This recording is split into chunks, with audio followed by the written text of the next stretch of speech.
오늘 말씀은 누가복음 15장 1절부터 3절, 11절부터 32절 누가 잃어버린 자라는 제목입니다. 누가 잃어버린 자. 전국이 온 나라가 전국이 어수선한 주간이었습니다. 정국은 중요한 판단을 해야 했지요. 총리가 탄핵되니 많이 또 그래서 그건 이제 문제는 탄핵 안 되는 걸로 결론 났고, 또 야당의 대표가 이제 2심 재판에 유죄가 되니 많이 그건 또 무죄로 났고요. 어쨌든 뭐 이런 중요한 판단이 있었습니다. 또 국토의 상당 부분이 불길 속에 타들어가는 것을 지켜볼 수밖에 없는 참 무기력한 시간의 한 주간이었습니다. 예전에는 우리가 대한민국 지도를 그려봐라 그러면 어디까지 그렸어요? 북한도 그렸잖아요. 요즘엔 그리라면요 북한은 안 그린답니다.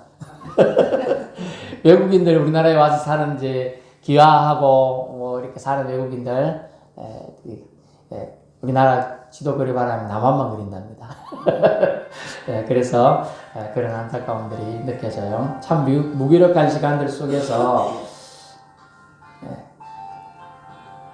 오늘 말씀을 이제 전할 텐데, 말씀을 통해서 오늘 우리 예수님이 어떤 분이신가 하고 또 우리 하나님이 어떤 분인가에 대한 것을 알아갈 수 있길 바랍니다. 본문 속에서 예수님은 겸손하셨습니다. 죄인들을 인간 이하로 취급하며 상대도 안 하는 사람들 속에서도 자신에게 찾아온 모든 세리들, 죄인들을 영접하고 세리는 세관장부터 시작해서 세관, 돈을 거두는 사람들이에요. 우리나라 일제 앞잡이 하듯이 로마 앞잡이가 되어서 자기 동족들한테 세금 걷어가지고 로마인들 갖다 주고 또 자기는 그걸로 배불리던 사람이다, 이런 인식이 있었어요. 세리들한테는요. 그리고 죄인들, 물론 글자가 더 죄진 사람들이죠. 이 사람들을 예수님은 영접하고 또 음식도 같이 먹으며 교제해 주셨습니다. 여기서 우리는 예수님의 겸손을 배울 수 있는데요. 사람을 가려서 사기라는 세상 가르침과는 좀 다르죠. 예수님은 보통 사람들은 최소한 자기랑 비슷하거나 좀 더 나은 사람과 사귀기를 원합니다. 하지만 예수님은 자신에게 나온 약자들과 병자들과 소외된 자들과 비주류로 인하여 손가락질 받는 이들을 다 영접하셨습니다. 이것이 우리를 향한 하나님의 사랑입니다. 그렇기 때문에 저와 여러분이 지금 예수님 믿게 된 거예요. 안 그랬으면 우리한테 그 혜택이 안 왔겠죠. 우리가 거짓골을 하고 있더라도, 볼품없는 인생을 살고 있더라도, 심지어 쓰레기 같은 인생일지라도 우리가 주님께 에스크하면 만나주신다. 에스크라 그랬죠. 묻다라는 A, 에스크 글자 그대로 A, 에스크예요. 구하라, 그죠? 시크, 에스크의 S, 시크, 찾으라, K, 노크, 두드리라 하면 주님이 만나주신다는 거예요.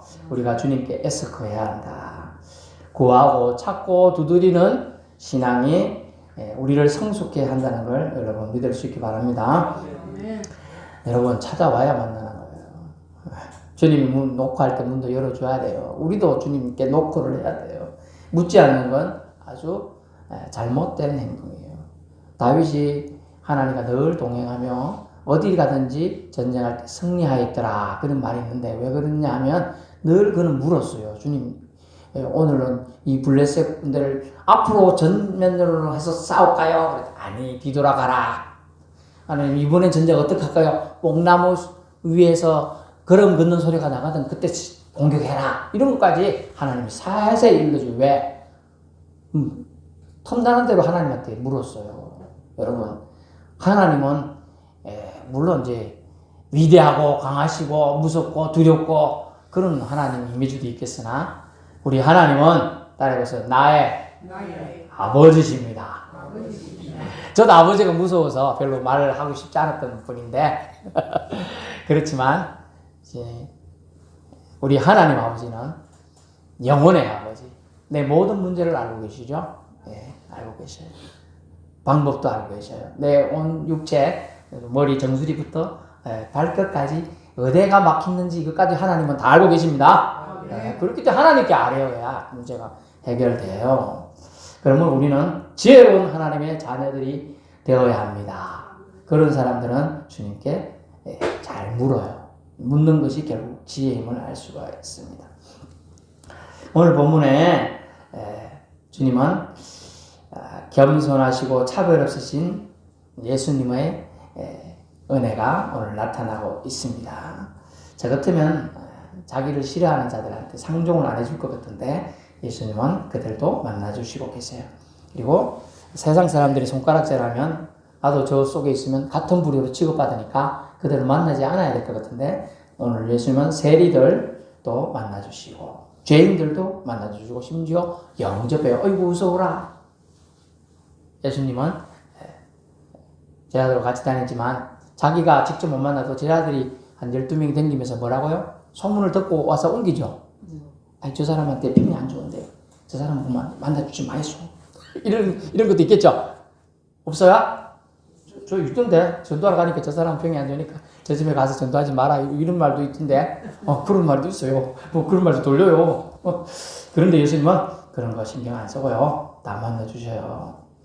그러면서 주님은 주님이 이 땅에 오신 목적을 하나하나 수행해 가시는 겁니다. 이스라엘 백성의 손가락질할 대상이었던 죄인들, 세리들 그들을 영접하시고 교제하며 말도 섞어주셨다는 거예요. 아니 왔어. 보기 싫은 사람 왔어. 왔나? 이 정도는 그냥 모르는 척 하는 거예요. 왔든 말든 뭐. 너는 거기 앉았든지 서었든지 신경 안 쓰고. 그러는 게 아니고 영접이라는 단어는요. 기쁠 영자잖아. 꽃뿌리 영자도 되지만 맞이해가지고 아이고 어서 있어. 앉아있어. 아니 뭐 음료수라도 드릴까요?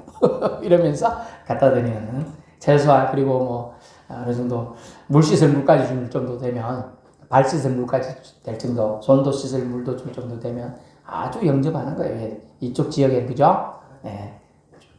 고대 중건동 지역 막 모래바람 날리고 흙먼지 날리고 물이 귀하잖아요. 근데 물 떠가지고 와가지고 갖다 준다는 거는 자기 물 얼마 없는데 준다는 거는 대접하는 거예요. 사실은 대접. 그래서 말상대까지 해주셨어요. 그들을 죄인들이라 취급받고 손가락질 받는 세리들한테 당시 주류층이며 교회와 민족 지도자들을 오늘 본문에 바리새인들, 세리들, 바리새인들과 서기관들이 사실 당시 주류층들이었어요. 이들이 수군거렸다. 예전 번역에는 그들을 바리새인과 서기관들이 본문에 옛날 한글판에는 뭐라고 되어 있는 한글판에는 서기관들이 원망하여 이르되 되어 있어요. 오늘 번역은 우리 지금 개역개정판은 서기관들이 수군거려 이르되 되어 있죠. 약간 다르지만 거의 같은 내용으로 보입니다. 원망해서 예수님은 본문의 말씀을 사실은 오늘 제자들에게 준 것도 아니고요. 자기를 말씀 들으려고 어떤 모든 세리와 죄인들이 말씀을 들으러 왔는데 그들에게 한 말씀이 아니에요. 자세히 보니까 오늘 말씀은 바리새인과 서기관들에게 주신 말씀이에요. 기억해야 됩니다. 이걸 유념해 두고 말씀을 들어야 이해가 됩니다. 말씀을 자신에게 적대적인 눈으로 쳐다보며 원망과 수근수근대는 자들에게 주셨다는 거예요. 누가복음 15장에는요.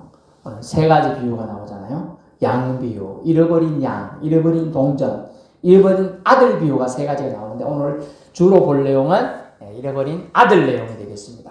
근데 잘 보시면요. 양, 동전 이 두 비유는 주인이 찾아났습니다. 그죠? 잃어버린 동전 집 찾았죠. 양도 밖에 나가면 찾아다닙니다. 근데 그것들은 물론 무생물이고 동전은 양은 생물이기도 하지만 잘 모르죠. 정신없이 앞에 잘 못 보고 여기만 딱 보는 거야. 그좀 바닥만 볼 수 있는 동물이에요. 양. 그래서 주인이 찾아나지 않으면 해결이 안 되는 거죠. 동전 지가 나 여기 있어 하고 동전이 소리를 못 치니까 주인이 찾아야 되는 거예요. 근데 마지막 비유인 잃어버린 아들 비유에서는 주인이 찾아 나서지 않아요. 아버지가 찾으러 가지 않는다니까요. 다 이유가 있습니다. 제 발로 나간 인간 자식은요, 자신 스스로 돌이키지 않으면 의미가 없다는 거예요. 다시 또 나간다는 거예요. 그래서 발 달린 짐승 어떻게 하랴 그런 말이 있죠. 발 달린 짐승이 누구예요? 인간이잖아요. 그래서 인간이 회개하고 돌아와야 된다는 걸 알 수가 있어요. 그래서 종이 아니라 아들 얘기예요. 지금 강제로 종은 제어해도 됩니다. 저놈들이 도망가면 잡아와라. 그죠? 다른 종 보내가 잡아오라. 아니면 감옥에 넣어놓든지 뭐 어떻게, 아니면 묶어놓고 맴매하든지 그렇게 하는데 아들이라서 그래 하지 않습니다. 자녀는요 튕겨나가고 오히려 부작용과 역효과가 날 가능성이 더 많습니다. 무엇보다 인간은 하나님의 형상을 지음받았기에 자율과 존중을 해 주셨습니다. 그 결정을 존중하는 거예요. 잘못된 결정일지라도 주님은 존중하신다는 거예요. 하지만 잘못된 판단의 아버지는 그저 아들 뜻대로 재산 나눠달라고 하니까 나누어는 주었습니다만 오매불망 심정으로 아들이 뉘우치고 돌아오기만을 기다리고 있는 겁니다. 여기서 두 번째 하나님 아버지의 성품이 나타나는데 하나님 아버지는 죄인까지도 존중하시는 분이다. 아멘. 하나님은 이렇게 말씀했어요. 하나님은 의인의 죽음도 원치 않지만 죄인의 죽음도 원치 않으신다. 헛되이 죽는 걸 원치 않아요. 그래서 이번에 많은 사람들이 불로 인하여 죽었는데 진짜 영화 속 한 장면처럼 그런 속에서 탈출 시도하다가 많은 사람들이 안타깝게 죽었더라고요. 그래서 너무 안타깝어요. 탈출하다가 차에서 그래야 되는 사람들이 있고 차가 처박혀있는 차에서 못 나와서 그런 사람들이 있고 탈출하다가 막 공기 질식됐겠죠. 자기 마당에 쓰러져 죽은 사람들. 참 많이 안타깝습니다. 그래서 참 죽음은 누구에게나 어떻게 보면 세상 사람들은 공평하다고 하지만 꼭 그렇지만 않아요. 그죠? 그래서 주님이 안타까워하는 그런 생명도 있습니다. 그죠? 그런 생명이 돼야 돼. 그런 생명. 하지만 오늘 본문에 이 가출한 아들을 향한 아빠는 어떤 심령이냐? 그 아들의 결정도 존중해 주지만은 그래도 도로 돌아오기를 바라는 우리 하나님 아버지의 심정을 그대로 예수님께서 비유로 설명해 주신 것입니다. 13절에 보니까 이 아들이 어떻게 했냐, 며칠이 안 돼갖고 재산을 나눠줬더니 재산 다 챙겨가지고 외국으로 놀러 갔습니다. 근데 거기 가서 허랑방탕하게 썼습니다. 우리가 알고 있는 탕자의 비유, 탕자예요 지금. 재산 다 허비하고 14절 비로소 궁핍해졌습니다. 15절 그래서 할 일이 없으니까 먹고는 살아야 되겠네. 돼지치는 일을 좀 해달라 돼지치는 일을 시켰더니 그건 종이 할 일이에요. 사실 주인이 할 일이 아니에요. 아들 재산 많은 사람이 할 일이 아니에요. 그런데 이제 거지가 됐으니 어떻게 할 수 없죠. 16절 근데 그 16절에 그래도 먹을 게 없으니까 지엄 열매로 배 채우려 했습니다만 그것도 안 주더라. 처량하고 거지 그 자체로 신세가 전락돼 버렸습니다. 그래서 우리는 알죠? 집 나가면 개고생이다. 말 그대로 된 거예요. 집 나가서 죽을 것 같은 처지에 놓인 이 아들이 비로소 깨닫게 되는 겁니다. 사랑으로 대해주신 아버지가 그리워집니다. 그래서 20절 돌아가리라 라고 마음속에 결심을 하게 돼요. 이에 일어나서 아버지께로 돌아가니라. 아멘. 아멘. 여러분 회개에서요, 돌이킬, 후회하는 것까지는 회가 돼요. 돌이킬 해. 그리고 고칠 개가 뭐냐면 돌아가야 되는 거예요. 직접적인 행동이 따라요. 그래서 온전한 회개는 뉘우쳤습니까? 그럼 방향을 전환해서 돌아가야 되는 거예요. 그럴 수 있는 은혜가 여러분이 있을 때 돌이켜야 될 줄로 압니다. 아멘. 죄를 누구나 지을 수 있어요. 저도 지을 수 있고요. 미워할 수 있고요. 저주도 할 수 있어요. 그런데 성경에는 저주하면 네가 천벌 받는다, 지옥 간다, 뭐 이런 식으로 하나님 말씀하시고 또 예수님께서 뭐라고 합니까? 죄를 지은 자에게는 긍휼이 없다고도 말씀하시긴 장면도 있습니다. 하지만 하나님께서는 우리를 지키고 보호하시는 것이 너무 기뻐하실 일이야. 죄인도 하나님의 자녀라는 거예요. 그렇기 때문에 지금 이 말씀을 주시는데, 아이고, 자기 말씀을 듣고자 또 멀리서 왔던, 이 모든 세리와 죄인들에게 말씀 주신 게 아니고, 자기에게 비아냥거리고 손가락질하고, 예수님이 뭐, 스승이라는 사람이 뭐, 죄인들도 몰라보고 저런 사람들과 수다 떨고 있네? 하고 원망하고 수군거리는 그들에게 주신 말씀이라는 거예요. 그래서 그들은 이 둘째 아들, 그가 아버지를 떠올려 집으로 돌아가게 됩니다. 따사로운 아버지 집, 따뜻한 음식. 아들이 늦었지만 그것을 보고 돌이키고 아버지가 날 그래도 사랑도 해주시고 대해주셨구나, 이게 깨달아져서 늦었지만 회개하고 돌아갑니다. 20절 그렇게 말씀되어 있죠. 돌아가니라. 아직도 거리가 먼데. 여러분이 이제 자녀를 키워보신 분이 대부분이니까 여러분 애가 저 멀리 있어도 여러분의 애인지 아닌지 구분하죠. 몇백 미터까지는 구분하잖아요. 형체만 보고. 모릅니까? 알 텐데. 등치 보면, 누구다, 이거 내가 알잖아. 다른 애 같으면 몰라, 그냥 지나갈 텐데. 아들이면, 아이고, 저 둘째구나. 아이고, 쟤가 아들이 저 어디 가는 이 녀석이. 알잖아요. 저는 알겠더라고요. 그래서 아버지가 알아봤어요. 그리고 어떻게 합니까, 아버지가? 뭔데? 아버지가 우리 표현으로 버선발로, 최근에 얘기요. 달려갑니다, 아버지가. 그리고 목을 안고, 영어로 보니까 영어로는 손을 뻗쳐서 끌어안고 입을 맞췄다. 그때 이제 인사 방식이죠. 환영한다는 뜻이 인사 방식을 한 겁니다. 종에게 시켜, 그리고 제일 좋은 옷을 내다 입혀라. 손에 가락지를 끼워줘라. 발에 실을 신겨라.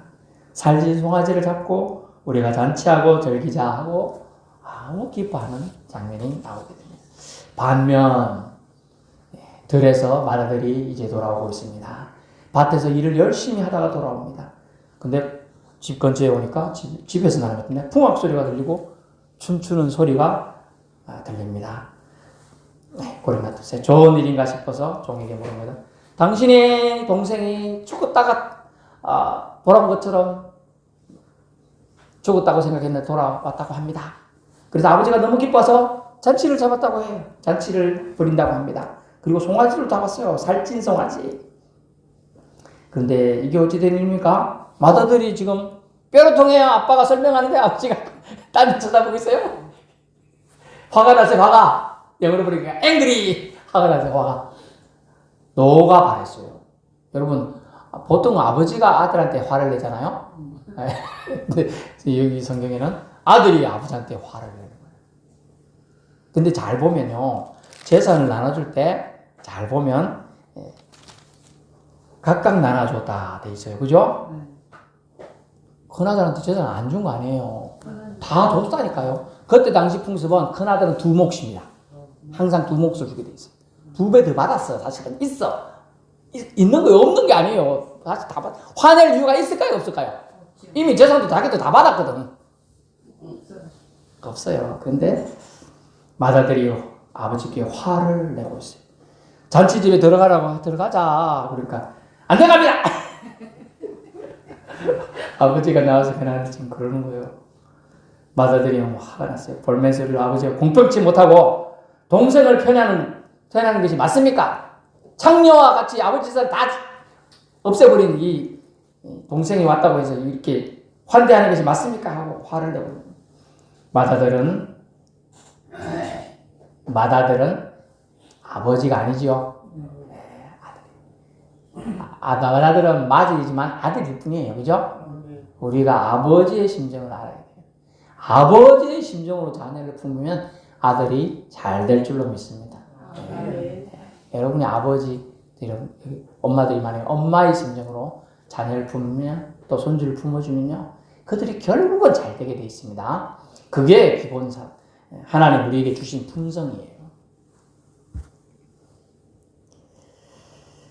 마다들은 아버지가 아닙니다. 그래서 아버지의 마음을 온전히 이해할 수가 없었어요. 그냥 자기에게는 일만 시키고 착한 자신을 오히려 푸드접했다고 생각하는 서운함이 막 밀려왔어요. 그리고 아버지께 노를 바라보는. 우리는 31절 보세요. 아버지 것은 아버지가 또 뭐라고 했느냐 하면 나눠주는 것뿐만 아니라 아버지 것은 다 네 거야 라고 지금 말하고 있어요.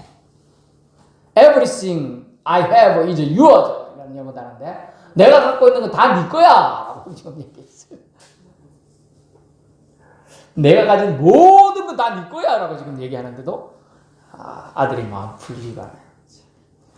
누리지 못하고 종처럼 살았어요. 마다들은요. 사실은 다 받았잖아요. 누리지 못하고 종처럼 산 것은 사실은 마다들이 흥커러지고 응어러진 마음 때문이었습니다. 이 의미 역시 사람의 마음을 모르고 동거함이 별 의미 없음을 알 수 있어요. 여러분 아주 이게 중요한 문장입니다. 사람의 마음을 모르고 같이 사는 건 의미 없다. 동상이몽이에요. 사랑의 마음, 예수님의 사랑의 마음, 예수님이 이 땅에 오신 사랑의 마음을 모르고 3년 반이나 따라다녔지만 그를 결국 팔아먹은 가룟 유다가 그랬어요. 3년 반이나 예수님과 동고동락을 같이 먹고 자면 따라다녔어요. 그렇지만 예수님의 뜻을 전혀 몰랐죠. 하나님의 나라가 로마를 없애버리고 하나님 나라가 임할 때 자기가 한 자리 차지하고 싶은 그런 욕심을 따라다니는 사람은 예수님이 죽어야 한다는 것을 이해할 수가 없었어요. 그렇기 때문에 예수님이 죽어서 우리의 영혼을 살리고 구원하겠다는 그 계획을 찬성할 수가 없었어요. 그래서 화가 났어요. 그래서 예수님을 팔아먹었어요. 가가지고 대제사장들한테 내가 예수를 팔 테니까 얼마 줄 거냐? 은 30개 줄게. 은을 30개 줄게. 은. 실버. 금 주면 더 좋은데 은으로. 그때 당시에 은 30개가 종의 몸값입니다. 그래서 그것을 주고 예수님을 파는 결정을 가룟인 유다가 하는 겁니다. 여러분 3년 반이 얼마나 미운정 고운정 다 들었겠어요. 그죠? 그래도 어떻게 팔아먹을 생각을 합니까?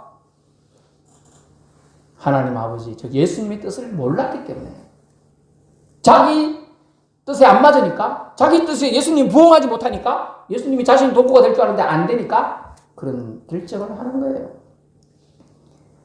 자기가 지금 이 마다들은 아버지 밑에서 열심히 시키는 대로 가서 밭도 메고 소도 키우고 많은 일들을 했습니다. 하지만 자기 뜻에 아버지가 다른 행동을 한다고 생각하니까 마음이 섭섭하고 화가 나는 거예요. 그래서 잃어버린 아들 비유는요. 동생이 현실에서는 아버지 마음을 후벼파고 떠나서 근심 걱정케 한 잃어버린 자식입니다. 현실에서는요. 하지만 실제는 예수님은 바리새인과 서기관들 즉 마다들처럼 늘 하나님을 섬기며 하나님 뜻 존중하며 산다고 살아온 그대들이 잃어버린 자식들이다 하고 지금 예수님은 그들에게 말하고 있습니다. 정작 잃어버린 자는 마다들이었던 거죠. 정작 잃어버린 마다들 같은 역할은 바로 바리새인과 서기관들이라는 거예요.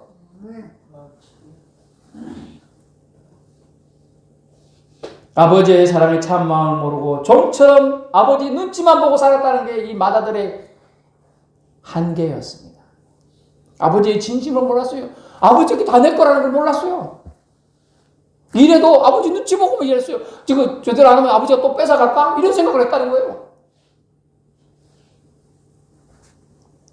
아버지랑 기뻐하며 진정한 교제를 나누지 못했음을 알 수 있어요.